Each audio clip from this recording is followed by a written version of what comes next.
Okay, it's been a while since we talked about the Blake Lively Justin Baldoni case, but we need to talk about this most recent update because this is major. So Taylor Swift has officially been subpoenaed as a witness in the case, which Justin's lawyer Bryan Freedman has been alluding to for months, but now it's actually official. Although Taylor's team is basically saying that it's a bunch of baloney and this is only being done to draw more attention to the case. But there's also some drama surrounding Taylor apparently having a big part in casting Isabella Ferrer in Ends With Us, even though her team again says that is also false. So there's definitely controversy there, and clearly a lot of questions surrounding Blake and Taylor's long-standing friendship and whether or not they're even still talking at this point now that Taylor has been fully dragged into this case. And on top of all of that, Travis Kelce unfollowed Ryan Reynolds on Instagram recently, which is also raising some red flags for people. So yeah, it's all just a big mess and we are going to talk about all of it. I think that, you know, for better or worse, she experienced the whole thing with me, so.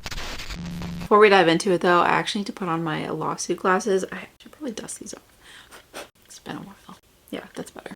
Gotta make sure we're seeing all the facts clearly. So first and foremost, we need to talk about Taylor's involvement in the case. And as we now know, Taylor has been officially hit with a subpoena, which essentially means that she is now legally obligated to participate in the case, either by appearing in court and potentially even testifying, or supplying any requested documents that she might have regarding this case, unless her team is able to quash or challenge the subpoena by providing legally valid reasons why they should overturn it. So it'll be interesting to see what they do about that, but based on her team's response so far, I'm sure they'll be doing everything they can to avoid putting Taylor in that position, because according to the statement from TMZ, a spokesperson for Taylor says Taylor Swift never set foot on set of this movie. She was not involved in any casting or creative decisions. She did not score the film. She never saw an edit or made any notes on the film. She did not even see It Ends With Us until weeks after its public release and was traveling around the globe during 2023 and 2024, headlining the biggest tour in history. Do you hear the sass? I mean, they are clearly not happy about this. I'm also not sure if they're being totally honest, but it goes further. The rep adds, the connection Taylor had to this film was permitting the use of one song, My Tears Ricochet, given that her involvement was licensing a song for the film, which 19 other artists also did. This document subpoena is designed to use Taylor Swift's name to draw public interest by creating tabloid clickbait instead of focusing on the facts of the case. Again, just all the sass. I mean, of course they want to deny as much as they possibly can to avoid putting Taylor in any difficult position. But I feel like we do need to do a quick little refresher on everything that has come out in the lawsuit so far involving Taylor. And you can just tell me what you think about whether or not Taylor was involved in this case. Okay, so going back to the timeline of relevant events, which is on the website that was published by Justin's legal team a few months ago, the first mention of Taylor is when they talk about the little confrontation in the penthouse about Taylor apparently liking Blake's rewrite of the rooftop scene. So it says April 12th, 2023, Baldoni meets with Lively at her apartment in New York.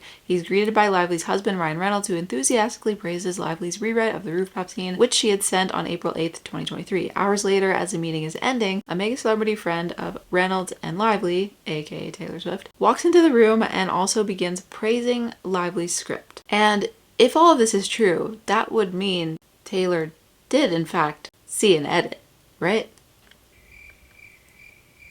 But let's keep going. So then we have the text from Blake to Justin where she's comparing herself to Khaleesi and saying that she has dragons, those dragons being Ryan and Taylor. She said, if you ever get around to watching Game of Thrones, you'll appreciate that I'm Khaleesi and like her, I happen to have a few dragons for better or for worse, but usually for better because my dragons also protect those I fight for. So really we all benefit from those gorgeous monsters of mine.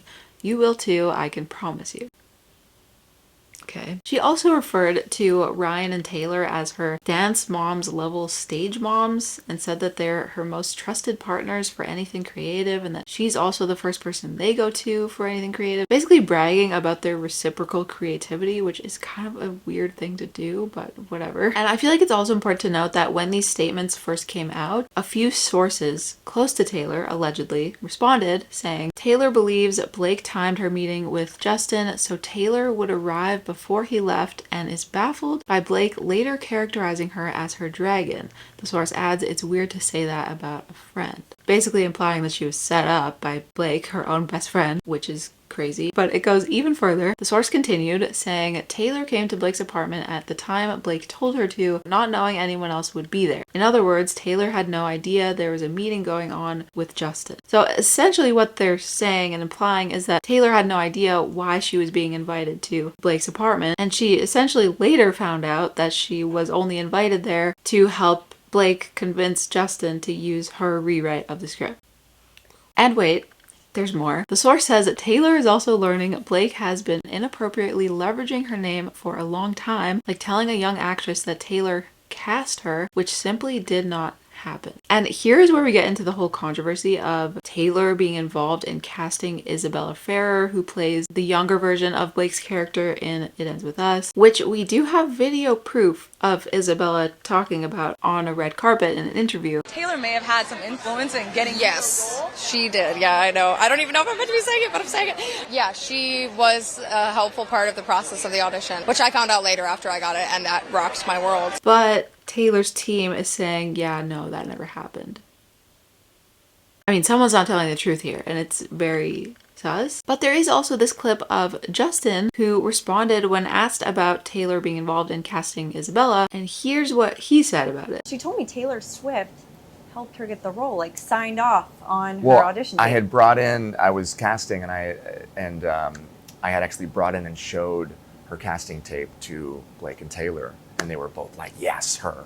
And that's a true story. So clearly she was there. I mean, unless all these people are just lying or they've been lied to about it, which doesn't really make sense. Clearly she was there for a few situations where her opinion was taken into account. But I think the question is, how much of this did Taylor Swift know she was going to be included in? Because I feel like some people are seeing this from the perspective of Taylor being Blake's best friend, and maybe she just wanted to show up and be there to support Blake, but didn't necessarily know what she was getting herself into, like her team has very clearly alluded to, and then having her name thrown around against her will, and inevitably ended up getting mixed into this whole legal situation with Blake. It's also possible that she did know what she was getting herself into and just was there to stick up for Blake just because they are best friends and that's what best friends do, whether it's right or wrong. Legal analyst Caroline Polisi says press tour interviews Lively did could lead to Swift being legally required to talk in a deposition. The fact is, yes, she's Taylor Swift. She's a megastar, but she is,